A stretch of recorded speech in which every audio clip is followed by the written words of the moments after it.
Love and happiness.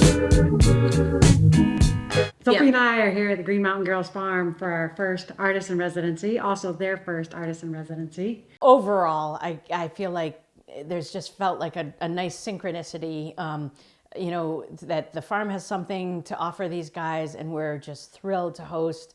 The reciprocity between the artists and the farm really seem to be kind of mutually enhancing, reinforcing. We get energized, and we believe that nutrient-dense food is really important for art. Right in front of us is the all-star edition of the Barking Puppy, so a conglomeration of all the newspapers we've made throughout the past 7 years now. Yeah. And this week, 7 years ago, was the Barking Puppy was born. Wait a minute. I have clear memories about the first Barking Puppy. Sophie and I had moved to Vermont, and I had a new job. I didn't have much time off yet, and Sophie had a week off from school. Lori came from Boston to take care of Sophie that week while I was in the clinic. I came home from work and see on our big farm table, Lori and Sophie hard at work at a new project, a newspaper, for and by dogs. The last day of that week, it was finished, and I brought it into work. And this is one of the funnest memories I have about the Barking Puppy. The clinic and everybody at the clinic loved it, especially the patients. Sophie came in one weekend with a pile of them because we were busy Xeroxing them and sold them. Most of my conversations with my patients that week were about their dogs, about their cats, about their wonderful stories of their home, and about some of the issues brought up in the Barking Puppy. So this is our new front page all-star edition, including Rudy's cat burglar is a dog idea. The word cat burglar, I was like, well, it'd be funny if it was a dog, but it'd be even funnier if it was a pug because they cannot be quiet to save their lives. And we have the classic Pug Reports owner is missing. And Sophie, when she was 10, not only loved this story, Olivia, reported missing, was found by the rescue party in the bathroom. but was itching in Barking Puppy 2 for the follow-up, which we've included in the All-Star Edition, which was when the owner was found in the bathroom. Papaya the pug is overjoyed and concludes to never let her owner off leash and unattended in the park again. We also have, you'll see throughout the All-Star Edition, some lovely focus on comedy because Juno and Sophie are funny. And so is Rudy, who's doing comedy in the book. Both you and Sophie, in the book and in real life, used humor to address complex issues of race. And Yes.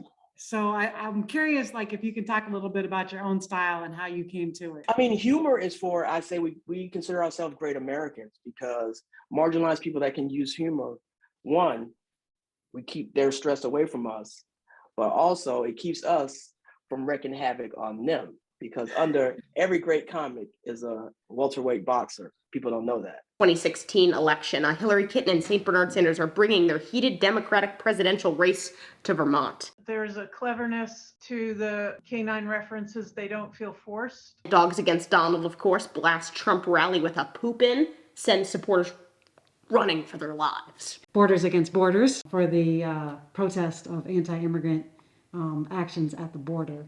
You were our first guest writer for the Barking Puppy. You contributed an insightful piece on the anti-immigrant crisis and the dog protests at the border. Can you talk a little bit about what it was like getting a front page article in the Barking Puppy? You know, I've worked for a bunch of newspapers, but when I picked up the pencil to write for the Barking Puppy, everything felt different. It just felt bigger. It felt like there was a tail wagging just off in the distance, and I wanted it to keep wagging. Under your leadership has hired some dog reporters.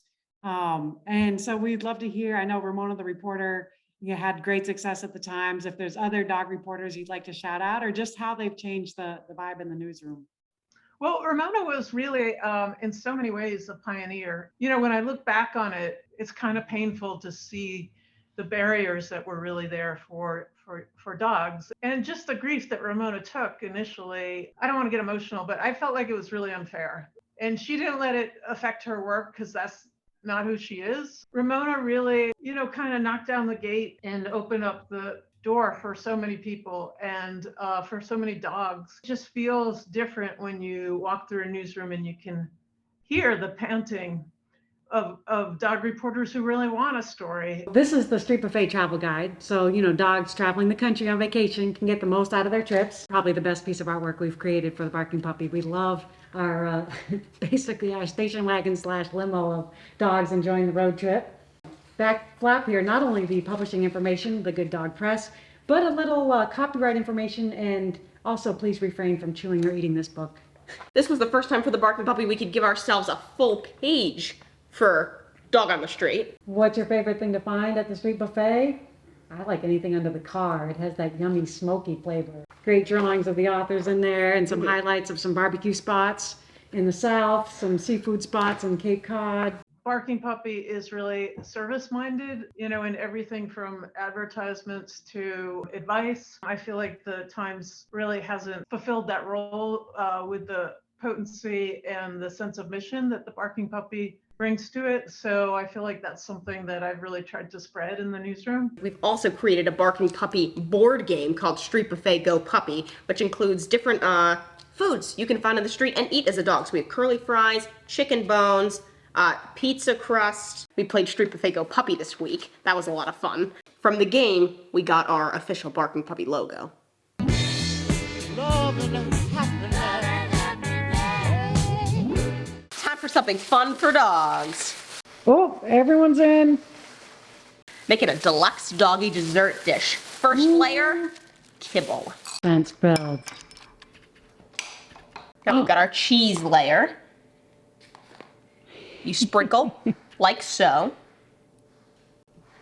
Just a little bit right on the top, you know. Cheese. Cheese. Somebody say cheese. Somebody say cheese. And you squash that into the middle like so, almost as the centerpiece of color. And now is when we layer the meat about. Because of course, we all know the meat is, I mean, everything is appreciated in here, but the meat is the big money.